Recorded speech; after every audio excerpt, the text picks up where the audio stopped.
बिस्मिल्लाहिर्रहमानिर्रहीम। अस्सलाम वालेकुम नाज़रीन, आपका मेज़बान अली हुसैन जी। पाकिस्तान तहरीक-ए-इंसाफ यानी कि तहफ़्फ़ुज़-ए-आइन के दोनों बड़े सरबराह, एक हैं अपोजिशन लीडर कौमी असम्बली में नामज़द और दूसरे हैं जो कि सेनेट के अपोजिशन लीडर नामज़द हैं अल्लामा राजा नासर और महमूद खान अचकज़ई ने बड़ा अहम ऐलान कर दिया है। आज रात यानी 9 नवंबर आज रात 8:30 पर 15 मिनट के लिए पूरी कौम को जगाने के लिए कहा गया है और कहा गया है कि पूरी कौम जो है वो इस नारे के साथ जो है वो स्टैंड ले और खड़ी हो जाए और ये 3 नारे बुलंद किए जाएं। एक तो जनाब अल्लामा राजा नासर साहब हैं, उन्होंने कहा है कि मैं इस दस्तूर को सुबह बेनूर को मैं नहीं मानता, मैं नहीं जानता। एक नारा ये होगा। दूसरा नारा ये होगा कि जमहूरियत जिंदाबाद और आमरीत मुर्दाबाद, यानी कि डिक्टेटरशिप, ताकतवर की हुक्मरानी मुर्दाबाद। सिर्फ और सिर्फ जमहूर की आवाज बुलंद करो और जमहूरियत जिंदाबाद। तीसरा नारा, जो कैदी हैं, बेगुनाह असीरान हैं, उनको रिहा करो। और आज रात 8:30 पे इस ऐलान के बाद, इन 3 नारों के बाद, पाकिस्तान तहरीक-ए-इंसाफ यानी कि तहफ़्फ़ुज़-ए-आइन के प्लेटफॉर्म से एक बड़ी मुल्कगीर एहतजाजी तहरीक का ऐलान किया जा रहा है। और मैं आपको बता दूं कि ये बड़ी अहम डेवलपमेंट है, क्योंकि पाकिस्तान के आइन का हुलिया बदल के रख दिया गया, पाकिस्तान के दस्तूर का हुलिया बदल दिया गया है, रौंद के रख दिया गया है। दस्तूर को पाकिस्तान के शराय दस्तूर पर रौंदा गया है और ताकतवर के लिए नई राहें हमवार की गई हैं। ताकतवर को नया रिलीफ दिया गया है, ताकतवर को एक नई शेल्टर में पनाह दी गई है। वो जो खौफ में डरता है वो एक कैदी से डरता है, तो उस ताकतवर को उस कैदी का खौफ ले डूबा है। ये जो डर होता है, ये जो खौफ होता है, ये इंसान को ज़हनी मरीज बना देता है। और इमरान खान साहब तो पहले ही कह चुके हैं कि वो जालिम है, वो फस्तायत कर रहा है, वो जबर कर रहा है, वो इक़्तिदार को तवालत देने के लिए, अपने इक़्तिदार को तूल देने के लिए दिन ब दिन बड़े से बड़ा कारनामा करता हुआ नजर आ रहा है और वो मासूम जानों को गोलियों से उड़ा रहा है। 4 बड़े वाकयात इमरान खान साहब उसकी गिनती करवा चुके हैं। मुरीद के कश्मीर, उसके बाद फिर 9 मई और 26 नवंबर, 4 बड़े वाकयात जिसमें उसने खून की होली खेली है। अब उसको खौफ है, उसको डर है कि ये किसी ना किसी दिन मेरे गले में फंदा डल जाना है। किसी ना किसी दिन मुरीद के, किसी ना किसी दिन 26 नवंबर 9 मई का फंदा मेरे गले में डलना है। तो वो अब चाहता है इस्तिस्ना, वो चाहता है तरमीम पे तरमीम की जाए, कानून में तरमीम की जाए, आइन का हुलिया बिगाड़ा जाए, जजेस को कंट्रोल किया जाए, जजेस के इख्तियारात ले लिए जाए। जो जजेस कंट्रोल नहीं हो रहे हैं उनको रिटायर्ड तस्वर किया जाए, वो घर जाएं, टाटा बाय बाय, और मुझे ताहयात वर्दी दी जाए, मैं उस वर्दी के पीछे छुप जाऊं, मुझे ताहयात इस्तिस्ना दी जाए, मुझ पर कोई मुकदमा ना हो पाए। मुझे खौफ है इमरान खान का, मुझे डर है उस कैदी का। वो डर जो है इस बंदे को, इस ताकतवर शख्स को ज़हनी मरीज बना चुका है। वो डर इमरान खान का कि उसको यकीन है कि इमरान खान आएगा, 2/3 मेजॉरिटी से आएगा। वो नहीं हार मान रहा, वो नहीं झुक रहा, वो नहीं बिक रहा, वो नहीं टूट रहा, वो किसी डील पे नहीं आ रहा। तो ये शख्स वापस आएगा, ये 2/3 मेजॉरिटी के साथ वापस आएगा और मेरे गले में आइन और कानून के मुताबिक फंदा डला होगा। मुझे ताहयात इस्तिस्ना चाहिए, मुझे किसी किस्म का मुझ पर मुकदमा नहीं होना चाहिए। मुझे ताहयात ओहदा दे दो, मुझे ताहयात ऐसा वर्दी दे दो जिसके पीछे मैं छुपा रहूं। मैं रिटायर्ड हो भी जाऊं तो मुझे कोई और ओहदा दे दो। मुझे बचा लो, मुझे बचा लो, मुझे बचा लो।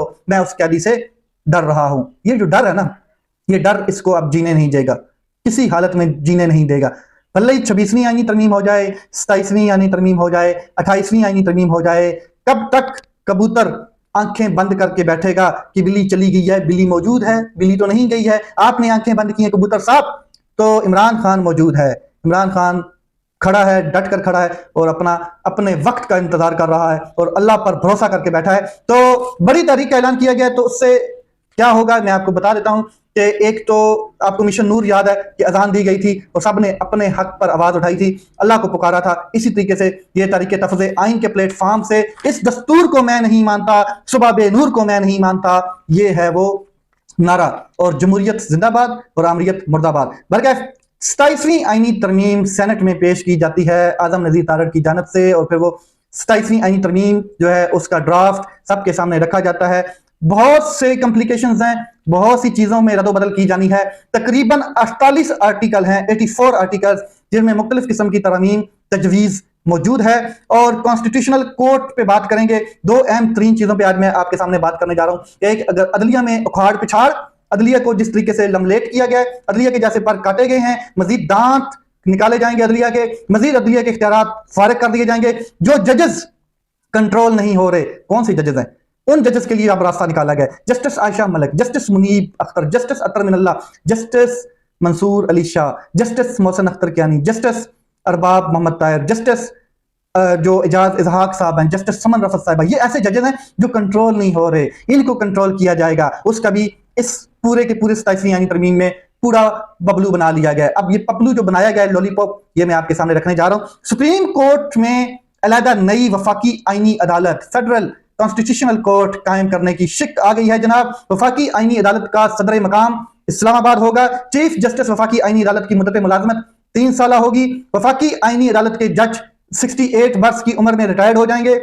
आईनी अदालत को वफाकी और सूबों के दरमियान तनाज़ायात जो है सुनने का इख्तियार होगा। आईनी अदालत को आईनी तशरीह और बुनियादी हकूक से मुतल्लिक मुकदमात का दायरा इख्तियार होगा। ये आईनी अदालत है जनाब। आइन के आर्टिकल 184 को खत्म करने की तजवीज है, यानी कि सो मोटो जो था उसको उड़ा के राख कर दिया गया है। आर्टिकल 175 में वफाकी आईनी अदालत के क्याम की तरमीम है। सुप्रीम कोर्ट ऑफ पाकिस्तान की आईनी इख्तियारात महदूद नई अदालत को मुंतकिल होंगे। जो सुप्रीम कोर्ट ऑफ पाकिस्तान के जो इख्तियारात हैं वो महदूद शक्ल इख्तियार करेंगे और बाकी इख्तियारात आईनी अदालत को मुंतकिल हो जाएंगे। आर्टिकल 175A में जजेस तकरीरी के लिए नया तरीकाकार तजवीज दिया गया है। इस आर्टिकल को भी छेड़ा गया है। आर्टिकल 175A और जजेस की जो तकरीरी है उसका नया एक तरीकाकार लाया गया। जुडिशल कमीशन में वफाकी आईनी अदालत और सुप्रीम कोर्ट दोनों के चीफ जस्टिस शामिल होंगे।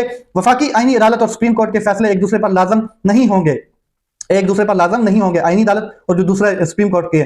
आगे चलते हैं, जो वफाकी आईनी अदालत और सुप्रीम कोर्ट के फैसले हैं उनके हवाले से बात हो चुकी है। आर्टिकल 189 में तरमीम, आईनी अदालत के फैसले तमाम अदालतों पर लाजम होंगे। आईनी अदालत को मुकम्मल फुल डांग के तौर पे इस्तेमाल किया जाएगा, कि डंडे के तौर पे इस्तेमाल किया जाएगा। तमाम अदालतों पर एक डंडा नस्ब कर दिया जाएगा कि इसका फैसला मनो तस्लीम किया जाए। वो जो आईनी अदालत का सरबराह होगा, जाहिर है फिर जस्टिस अमीनुद्दीन साहब भी इस काम के लिए बड़े अहम कैरेक्टर किरदार हैं, तो उनको जो ताकत बख्शी गई है ना, वाह वाह। आगे चलते हैं, सुप्रीम कोर्ट जो है उसके हवाले में सुप्रीम जुडिशल काउंसिल की तश्कील नए सिरे से दी जा रही है।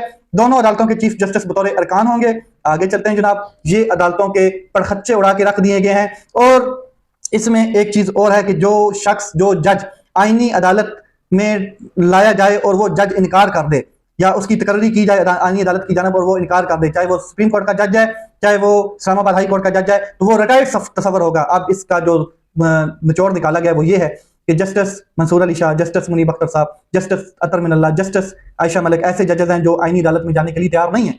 ये वो समझते हैं कि 26वीं आईनी तरमीम के बाद बनी है अदालत, ये बिल्कुल काबिल कबूल नहीं है, तो इनके नोटिफिकेशन जारी किए जाएंगे, ये इनकार करेंगे तो ये रिटायर्ड तस्वर होंगे। ये तरमीम होने जा रही है। आगे चलते हैं जी, आसम मुनीर साहब के हवाले से जो तरमीम की गई है वो बड़ी कमाल की है। मुझे डर लगता है, मुझे खौफ लगता है, मुझे एक शख्स से डर लगता है, मैं खौफ में मुब्तला हूं, मुझे उस कैदी से डर लगता है। भले ही मैं आजाद हूं लेकिन मैंने इबरत देखी है, मैंने निशान इबरत देखा है लोगों को। और ताकत हमेशा ओहदों में नहीं रहती, ताकत हमेशा ओहदों में नहीं रहती। ओहदों से लोग रिटायर्ड हो जाते हैं और अवामी जो ओहदे होते हैं, अवामी ओहदे, उनसे तो लोगों ने रिटायर्ड होना ही होता है, लेकिन अवामी नुमाइंदे हमेशा अवामी नुमाइंदे रहते हैं। एक जर्नल 3 साल 5 साल 10 साल पल्ले मार्शल लॉ लगा के भी बैठ जाए, लेकिन उसको रिटायर्ड होना है, उसको जाना ही है, उसको जाना ही पड़ेगा, उसकी मुद्दत मुलाजमत में रिटायरमेंट है।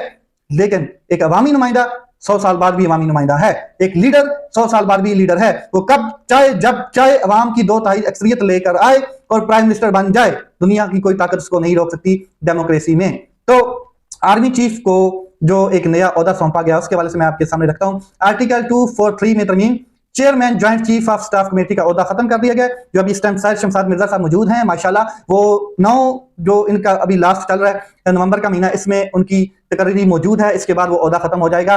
और वैसे तो आर्मी चीफ भी इस महीने में रिटायर्ड हो रहे हैं, लेकिन इनको अब ताहयात आगे काम डाल दिया गया। आर्मी चीफ की जो तकरीरी है उसके हवाले से बात मैं आपके सामने रखता हूँ। आर्मी चीफ को चीफ ऑफ डिफेंस फोर्सेस का इजाफी ओहदा दिया गया है। फील्ड मार्शल को कौमी हीरो का दर्जा देने और ताहयात मर्याद देने की तजवीज दी गई है, यानी कि 2/3 अक्सरियत लूली लंगड़ी हुकूमत के पास आई है 17 सीटों वाली के पास। और 17 सीटों वाली हुकूमत, फॉर्म 47 वाले प्राइम मिनिस्टर जनाब मोहतरम शहबाज शरीफ साहब ऑनलाइन यानी कि वीडियो कॉल के जरिए काबीना का इजलास कॉल करते हैं, बैठकर तरमीम की मंजूरी दे देते हैं और उसको सेनेट में टेबल किया जाता है, सेनेट में पेश किया जाता है। 2/3 अक्सरियत क्या मिली कि अपने हाथ ही काट कर रख दिए गए और हाथ काट कर ताकतवर के हवाले कर दिए गए। मैं आपको एक चीज बता देता हूं, ताहयात इस्तिस्ना दिया गया है आर्मी चीफ को, कि आर्मी चीफ पर अब ताहयात कोई मुकदमा नहीं बन पाएगा। और हुकूमत ने ताहयात सदर मुमलिकत को भी इस्तिस्ना दिया है। मैं आपको बता देता हूं, हुकूमत के इस इकदाम से एस्टैब्लिशमेंट मजीद ताकतवर हो गई है और पार्लियामेंट ने अपने हाथ काट कर एस्टैब्लिशमेंट के हवाले कर दी गए। इस आईनी तरमीम के जरिए फर्द वाहिद को ना सिर्फ तहफ़्फ़ुज़ दिया जाएगा, बल्कि ताहयात किसी भी कानूनी कार्रवाई या किसी भी इल्जाम में, भले वो कत्ल का इल्जाम हो, चोरी का इल्जाम हो, डकैती का इल्जाम हो, मुल्क लूट लेने का इल्जाम हो, मुल्क बर्बाद करने का इल्जाम हो, बरी कर दिया जाएगा। बात खत्म। ताहयात इस्तिस्ना, एक शख्स फर्द वाहिद। ये जितनी मैंने तरमीम आपके सामने रखी है, ये जो तरमीम आईनी अमेंडमेंट आ रही है, इसमें जो आम लोग हैं, लेमैन हैं, जो पाकिस्तान के लोग हैं, 25 करोड़ अवाम के बारे में सोचा क्या? किसी ने 25 करोड़ अवाम के किसी आर्टिकल को छेड़ा है या उनको कोई रिलीफ दिया है? नहीं, ये एलीट क्लास के मामले हैं भाई, दूर तक नजरें हैं। आगे चलते हैं जनाब। तो बिल्कुल खौफ है, डर है कैदी 804 का। ताकतवर का माउथ पीस क्या कहता है? सेठी साहब, नजम सेठी साहब, कल को अगर इमरान खान के साथ कोई डील होती है तो फिक्र की बात नहीं, इमरान खान ना फील्ड मार्शल को हाथ लगा सकेंगे, ना ही वज़ीर आज़म और ना ही सदर को कोई किसी किस्म की कार्रवाई नहीं कर सकेंगे। पहले तो ये डर था कि खान साहब निकल कर आए, 2/3 मेजोरिटी के साथ आएंगे तो किसी को नहीं छोड़ेंगे, इसको भी नहीं छोड़ेंगे, उसको भी नहीं छोड़ेंगे। अगर ये सारी चीजें हो जाती हैं तो फील्ड मार्शल को कोई टच भी नहीं कर सकता है।